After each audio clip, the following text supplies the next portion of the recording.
Zimbabwe Finance Minister Mthuli Ncube says the African Development Bank Group has a critical role to play in uplifting the continent. He's also wished the newly appointed AFDB President-elect Sidi Ould. Ncube spoke to SABC News on the sidelines of the African Development Bank Group annual meetings in Abidjan, Cote d'Ivoire. Khayelihle Khumalo for this report. Well, certainly it is indeed the last day of the annual meetings here in Abidjan. Of course, a lot of issues are being explored by so many participants, so many member states as well. But let's hear now from the perspective of Zimbabwe. Joining us now is the finance minister from the neighboring country here in, of course, from southern tip of Africa. But Minister, thank you so much for your time. Lovely. Let's hear your perspective. Zimbabwe's participation for you. What are some of the key takeaways? It's the last day of the gathering.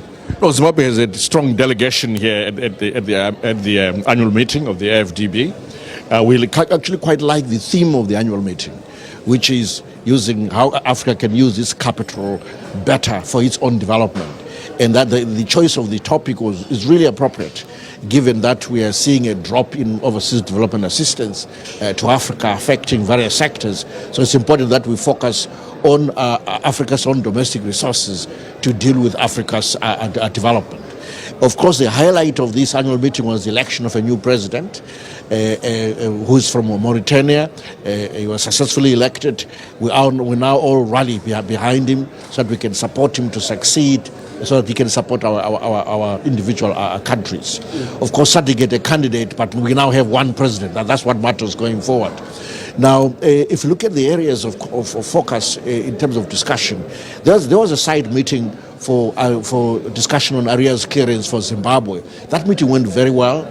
It was I was left very encouraged. Zimbabwe was left encouraged that we must continue with the process until those areas are cleared. It is one of the last remaining albatrosses around our necks, so as to really move the growth profile to the next level.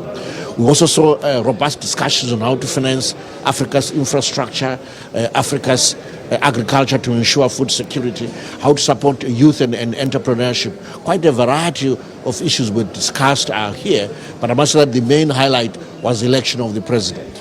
And I would imagine, Minister, you wish him all the best. But coming at a critical time with a geopolitical shift, so many global dynamics, the macroeconomic environment that is very, very much difficult to navigate.